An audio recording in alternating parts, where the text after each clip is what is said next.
समझ नहीं आ रहा अपने सैलरी इंक्रीमेंट का क्या करूं। बेटा इतना क्या सोच रहा है? अपने म्यूचुअल फंड्स के एसआईपी का टॉप अप करा ले। This is the right time. क्या समझ में नहीं आया?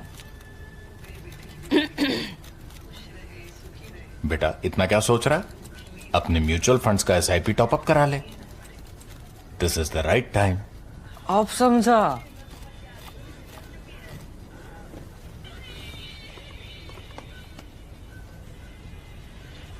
Mutual fund investments are subject to market risks. Read all scheme-related documents carefully.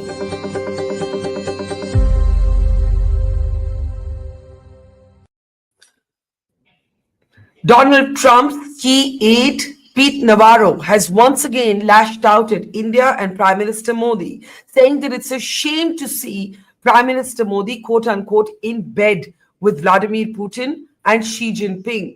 In fact, he's gone one step further to say Modi needs to be with us, i.e., America, and not with Russia.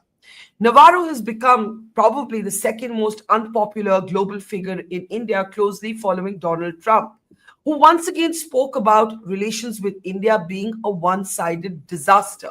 He also claimed that India was ready to cut tariffs to virtually nothing, something India has not said, but Trump claimed it was too late. After the SCO summit that saw a power huddle between Modi, Xi Jinping, and Putin, what happens to India-US relations? We'll be talking to a leading global analyst in a moment from now. I'm Barkha Dutt. You're with the Mojo story. These images out of China are creating global ripples. Our part of the world sometimes doesn't get the attention it deserves in Western media. But these were images that the Western media and the Western world could not ignore. The power huddle between Putin, Xi Jinping, and Modi, of course, is sending a signal to Donald Trump. But there are substantive questions that remain. Is this really a new axis, or is this more symbolic than substantive? The Prime Minister on his return certainly had a dig for Donald Trump. Trump had referred to the Indian economy as a dead economy. Prime Minister Modi cited the latest GDP figures to make the point that despite what he called economic selfishness, India had more than held her own. In the meantime, at the SCO summit, Pakistan had not just its prime minister, but also its field marshal Asim Munir present, leading many to wonder what happens now to the Pakistan-China nexus, given the cautiously improved relations between India and China. A lot to talk about on a day when former NSA of the United States of America, Jake Sullivan, has said that Trump threw aside ties with India to protect his family's business interests with Pakistan. Let me introduce our guests on the program today. Michael Kugelman joins us. He's a South policy columnist with foreign policy and one of the world's leading global analysts on this part of the world. Michael, it's good to see you. Tell me what you thought after you saw those images coming out of China. Well, you know that optics are so important in international diplomacy and international affairs today. And I think the one that really stood out for me was Prime Minister Modi standing next to President Xi and President Putin, with the three of them smiling. They may have been talking about something very mundane, but I think that it's just projects this very powerful image at a moment when India is under tremendous pressure to stop doing business with Russia. Here he is standing next to his friend Putin. Here is the Prime Minister standing next to his friend Putin, all while also standing next to the leader of the country that is America's top strategic competitor, and a country that India, I would argue, has a strong motivation to try to ease tensions with, which of course is a pattern that's been playing out for more than a year. So all in all, that single image alone, I think, was really resonated in a big way and has resonated around the world. We've seen three kinds of reactions from the United States of America. A somewhat muddled reaction from the president, who spoke about India's trade relations being what he called a one-sided disaster. He also claimed, with no substantiation from the Indian side, that India had offered to cut tariffs to virtually nothing, but it was too late. Then you had Besant, a key official in the Trump administration, talking about how two great countries are going to get this solved. So that seemed more conciliatory language. And then you had Peter Navarro, who, of course, has been making one, Indians would say, crazy statement after the other, including calling Russia's invasion of Ukraine Modi's war. And today he used the phrase, it was shameful to see Modi in bed with Xi Jinping and Putin. Indians will turn around and say Trump was just hosting Putin in Alaska. So who's he to talk? What's going on? Are there multiple voices? Is the Trump administration not on the same page? Is this good cop, bad cop? What's going on? Yeah, I mean, I think it's really the last suggestion that you made, a good cop, bad cop routine. Clearly, Peter Navarro is playing the role of the bad cop to try to keep applying those pressure tactics against India, which clearly are not going to work. And then, indeed, you do have some administration officials who have been taking a bit of a softer approach. And also, as you likely saw, the U.S. Embassy in New Delhi, its ex-handler recently posted a message celebrating U.S.-India partnership, which I think we can all agree sounds a bit tone deaf right now. But seen that there are some elements of the U.S. government, including at the State Department, that want to try to engage in damage control. But one could argue that it's a bit late for that at this time. I want to try and understand that U.S. Embassy tweet. I think we have it somewhere if we can pull it up, talking about how relations were reaching new heights between two countries on the same day that Modi was interlinking hands with Putin and, all smiles with China. Is it that the left hand doesn't know what the right hand is doing in the Trump administration? Is it that at the level of officials and bureaucrats, they're still trying to contain the damage, whereas Trump has a mind of his own? There's a political official divide here. How do you read it? I mean, I do think there is something to be said for this idea that President Trump and his closest aides at the White House, which include Peter Navarro, are really taking the hardest of lines, and that you have elements, leaders elsewhere in the U.S. government, including at the State Department, that genuinely want to limit the damage to this relationship that has been inflicted in great part by the words and actions of the White House, including the president. So maybe we're seeing that tension play out here. And I think a broader question, moving forward, is how much will these messages and actions of the president hold the relationship hostage, right? I mean, I think if we're going to talk about possibilities for somehow getting this relationship back on track, you're going to need the State Department, the Defense Department, other agencies that work closely with India. They're going to need to gain the upper hand here, because it does not seem like Navarro and Trump and others like them are in any mood to let up on what has become, quite frankly, a case of daily insults being directed against India, supposedly a top strategic partner. Now, you highlight this tweet here from Secretary of State Rubio, which sounds tone deaf. Maybe this is meant to be some type of reaction to the optic of Modi standing with Putin and Xi. I'm not sure. This might have been planned well in advance. But I would note this, that my sense is that Washington probably did not really have much of a reaction to this image of these three leaders standing together. One reason for that is, we don't yet know what Trump wants to do about China, right? It is a strategic competitor of the U.S., but there has not yet been a coherent policy coming from the Trump administration about what it wants to do with China. Sometimes it talks about wanting to pursue competition. Other times it talks about wanting to pursue some type of cooperation. So the idea of Modi going to China and meeting with President Xi may not register, it may not upset Washington as much as it might have, 3 or 5 or 8 years ago. And I'll come to whether Trump himself might be looking to cut a deal with China in a moment. But let's talk about what's the way forward, if any, for India and the United States of America. I think you said it rightly, that it's become a case of almost daily insults about India. And I think that's how, Indians across political affiliations are now seeing it. My question to you is, there have been some suggestions that Modi and Trump need to meet on the sidelines of the UNGA. Others are saying that the problem is in a breakdown of chemistry between Modi and Trump, that a 17th June phone call between the two leaders was particularly acrimonious, and that in the end, Trump, while being flattered by Pakistan, is piqued by India refusing to publicly give him any credit for a role in Operation Sindoor that India says he did not play. How do you see it? If this is Trump actually sulking with Modi, how does Modi meeting Trump or Modi talking to Trump make it better? I mean, ordinarily, I would not expect to be saying that a U.S. president's sense of grievance could actually torpedo a critical partnership.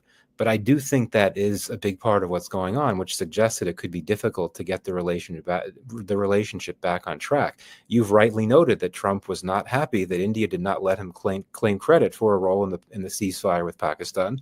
And indeed, the phone call that he had with Prime Minister Modi in June, I doubt went down well with Trump either.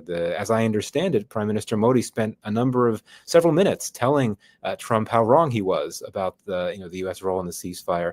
I also think that Trump was not pleased that Prime Minister Modi did not accept his invitation to stop by the White House after Modi had been at the G7 summit in Canada. And that's because Modi likely thought that he would be forced to meet with the Pakistani army chief who was in town at the time. And I also think that President Trump was upset that India was not willing to make all of the concessions that he was expecting India to make in the trade talks. Of course, in the very end, India did make a number of concessions, but it did draw the line in some places. So I do think there's a sense of grievance here. And indeed, the much Bally-hooed bromance between Trump and Modi, which I think is maybe been a bit overstated over the years, that's really come to an end, and that could make things difficult. You're right that there's been talk about the two men meeting to clear the air on the sidelines of the UNGA. I don't know if Prime Minister Modi plans to make that trip. If he does, I don't know if either leader would be willing to have that meeting. But that does become more important, given that it appears now, based on recent reportage, that the Quad Leaders Summit meeting scheduled for this year most likely will not happen, which means that President Trump would not go to India and would not have that opportunity to meet with Prime Minister Modi then. So coming back to what I said before, it's all about the issue of whether Trump himself and those close to him will hold the relationship hostage, or if you could continue to have engagement and cooperation between the State Department, DOD. Even throughout the crisis, they have continued to cooperate. Right, a few weeks ago they launched a joint satellite. There was a 2+2 dialogue online, not that high level, a few days ago. So they do continue to engage, but I think it's the trust factor that's been lost. The U.S. has squandered so much trust in New Delhi, and that is what I think will be difficult to recapture to get the relationship back on track. Absolutely. I think there's a sense in India that multipolarity is the only investment that's going to be worth it in the years to come. And certainly Trump has another 3 years to go at minimum, and that, you can't just sit that period out as a major power in the world. Here's my question. There's a lot of speculation over why Trump has suddenly turned soft on Pakistan. If you remember Trump's public statements when he was in his first term, they're very different from what seems to be the approach now. And as you mentioned, Modi declined his invitation to go to Washington because Pakistan's army chief, Asim Munir, was in Washington on the same day. No Indian prime minister would have accepted that invitation in that context. We have a statement from US former NSA Jake Sullivan suggesting that Trump's softness on Pakistan has something to do with his family's business ties to Pakistan's cryptocurrency council. How do you see this statement? Well, I mean, as you would well know, Pakistan has always been very good about pitching itself to Washington as helpful and as a useful partner. I think it plays Washington very well in that sense. And that includes a case like now where you have a very unconventional president. And so what has Pakistan done? It has essentially dangled these opportunities for partnership to the Trump administration, emphasizing the type of issues that are of great interest to the Trump administration globally. So, Pakistan has dangled this opportunity to invest in Pakistan's critical minerals. It very suddenly established a crypto council, very soon after Trump took office. And Pakistan said, look, let's cooperate on crypto. And indeed, it is true that you have an American crypto company that has Trump's two older sons, a part of it, and that crypto company has engaged with Pakistan's crypto council. So here's another important element that Pakistan has been able to tap into and really capitalize on the importance that Trump places on personal and family ties, right? I mean, Pakistan knows that if you start engaging with those very close to Trump, including close family members, that can help the relationship. This is a very unconventional diplomatic approach for a country to take. Pakistan is not afraid to engage in those very unconventional tactics, and I think many other countries, including India, have chosen, understandably so, to just stick with what's conventional when it comes to diplomacy. So, yeah, it's remarkable how far things have come in so little time with U.S.-Pakistan relations. I wouldn't overstate just how far this relationship with Pakistan can go, but I think that at the end of the day, Pakistan is essentially, it's pitched itself as a partner to work with the Trump administration on the issues that really generated a lot of passion in Trump's Washington. Now, what is the way back, if any, from this impasse? Modi today on his return from China at a public event, the images of which you're seeing on your screen, made it a point to reinforce the growth figures, the GDP figures just out for the quarter gone by, obviously as a counter to Trump's sort of churlish remark about India being a dead economy alongside Russia. Modi has previously said that even if he has to pay a personal price, he's ready to pay that. Nobody quite knows what he meant, but that's what he said. Now, given the position India has taken, and given the position Trump has taken, how does this sort of impasse end or even thaw? Well, I mean, I think if we want to talk about the state of the trade relationship and that impasse, that's going to be very difficult to break, just because I think that for political reasons, Indian negotiators would be very unlikely to make any further concessions to the United States if trade talks resume. But, the U.S. position, I think, will remain very maximalist and hardline, and that it would expect India to make the concessions that it has not made to this point. And as you know, that entails opening up these very sensitive sectors, agriculture and so on. So that's not in a good place right now. So, my sense is that, we're going to start seeing for New Delhi efforts to try to limit the possible damage coming from the tariffs that have kicked in India by looking to secure market access elsewhere. It's been negotiating a trade deal with the EU for a number of months. I suspect that New Delhi will redouble attention to get a deal there. As you know, the EU, like the US, is a top export destination for Indian goods.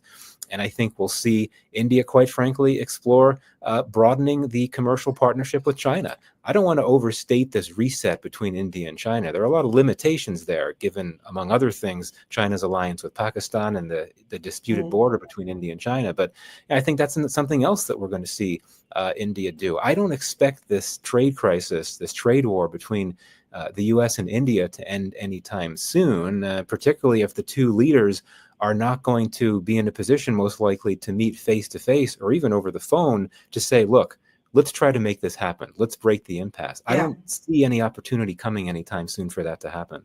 I'd agree with that. And we have a statement from the Indian Commerce Minister saying that the India-EU free trade agreement talks are in an advanced stage. But in the meantime, there's also been some reporting that the White House has been pressuring European nations to also impose quote-unquote sanctions on India like it has. How do you think that push is going to go? Well, I mean, the double standards here are extraordinary, right? I mean, we know that a number of European states are still importing Russian energy, so it's extraordinary.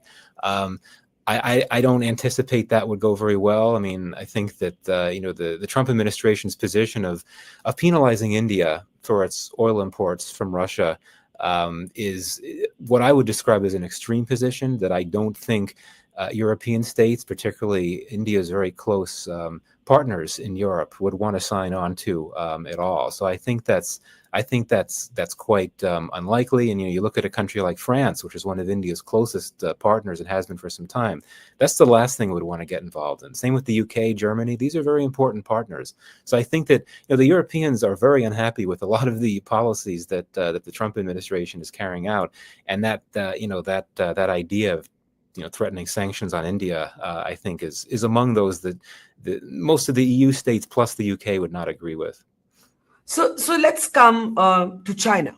I think I agree with you that there's very little, there's very little instinctive trust with China. Not just, I'm talking from an Indian perspective, not just because of what happened in Galwan, but because of the China-Pakistan nexus, because of the Chinese support for Pakistan in Operation Sindoor. That said, I think there is so much anger in India right now about, how Trump is behaving, that most Indians are seeing a kind of counter move. It's like, my enemy's enemy is my friend, a sort of dynamic unfolding here in China. And I think Indians are seeing in these images an assertion of India's sovereign right to forge its own foreign policy, to forge its own economic decisions. How do you see geopolitics being upended? I agree with you that the trade impasse isn't going to break soon. India will look for alternative markets. Life will go on. But international relations will change, at least in the medium term.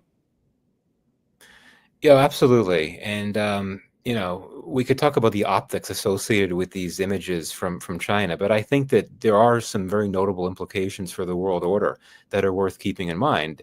I said this on X the other day, both this SCO summit and the BRICS summit in Russia last year, I think showcased just how much anger and discontent there is around the world, particularly in the global South, about U.S. leadership, U.S. policies in the world, U.S.-led economic mechanisms. SCO, like BRICS, are meant to serve as counters to U.S.-led and Western-led models. And I think that given this tariffs policy from the Trump administration, I think that this global discontent that I'm talking about is only going to deepen, and that would benefit groups like SCO and BRICS, which have been talk shops for most of their existence, quite frankly. But I think that they could now have the motivation to try to start doing bigger and better things. I think BRICS now might have more of a motivation to try to finally come up with something, whether it's a BRICS bank or something that could conceivably undercut the US dollar. Of course, Trump has threatened to place tariffs on the BRICS countries because he fears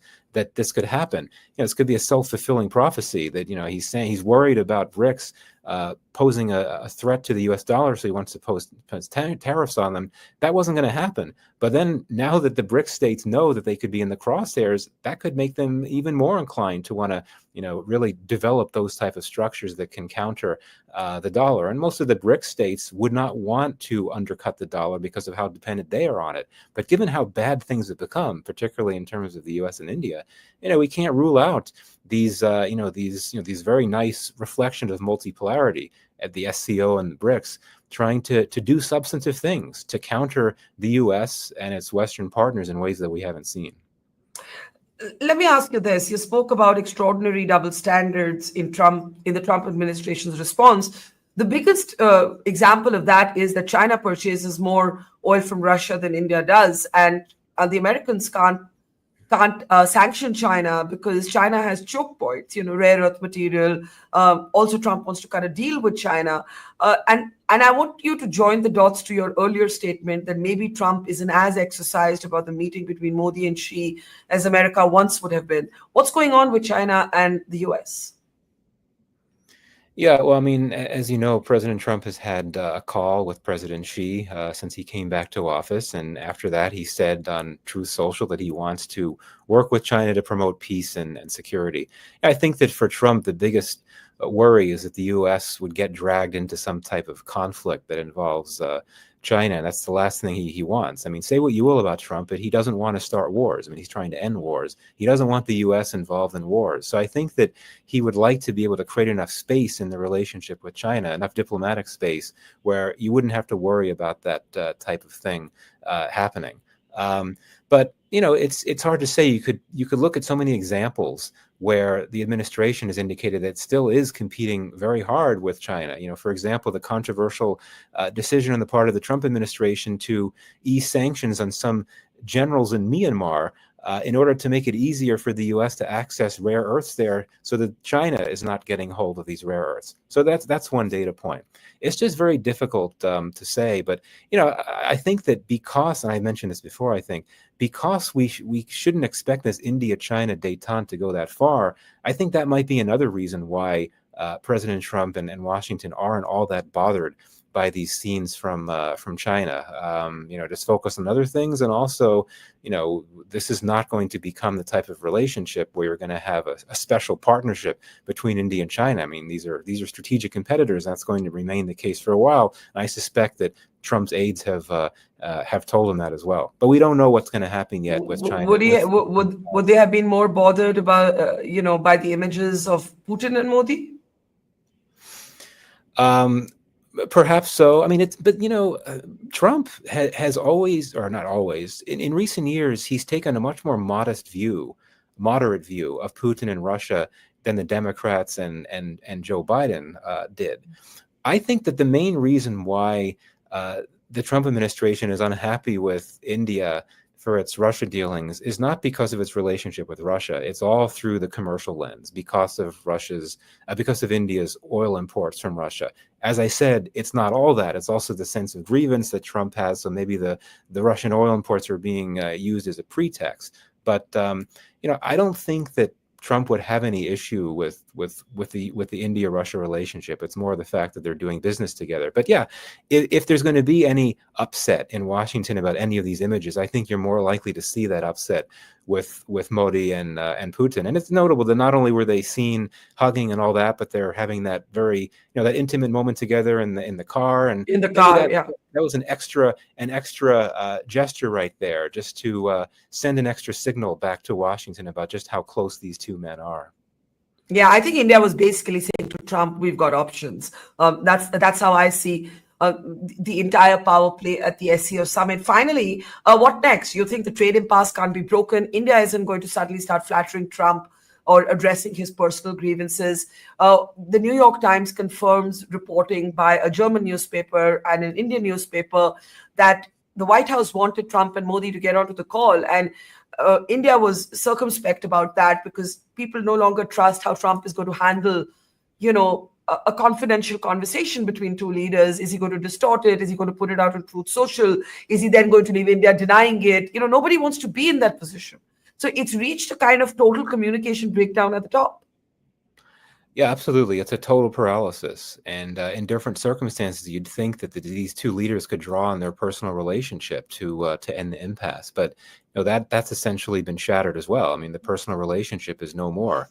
And I think what's even more concerning is that people ties are starting to be impacted. I mean, these new constraints on foreign students coming to the U.S., which would affect Indian students, the controversy around the H-1B visa program, which, as you know, is something that really benefits Indian workers. So if you have the strategic partnership is in trouble, trade relations are in trouble, the leader relationship is in trouble, and people-to-people ties are in trouble. What does that leave you?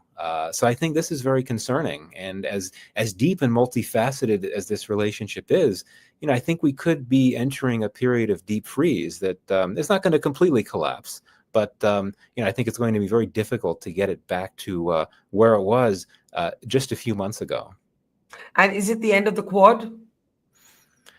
Well, I mean, the Quad can only function if the four members of it are all on good terms. This is not a large multilateral organization of dozens of countries where you can deal with a bilateral dispute, right? You're talking about half the grouping with their relationship on the rocks. So I don't want to say it's done, but I think it's certainly imperiled. And indeed, if the Quad Leader Summit doesn't happen this year, that's really a very bad sign. And by extension, that would be another big blow to U.S.-India relations. Well, you say we're entering a period of deep freeze. I tend to increase, but what we're certainly entering is a period of absolute volatility and uncertainty. I think we can't predict. I don't think I would have been able to predict 8 months ago that there would be this moment between Modi, Putin, and Xi Jinping in China. And so, we're at a point where all bets are off, and it is a prolonged, in my opinion, phase of uncertainty. A lot of balls up in the air. Michael Kugelman, always a pleasure talking to you. Hope to see you again soon. Take care. Thank you. Bye-bye. It's great to see you here. Thank you for watching our work. If you haven't subscribed yet, don't forget to click the bell icon and subscribe to Mojo Story and support independent, robust journalism.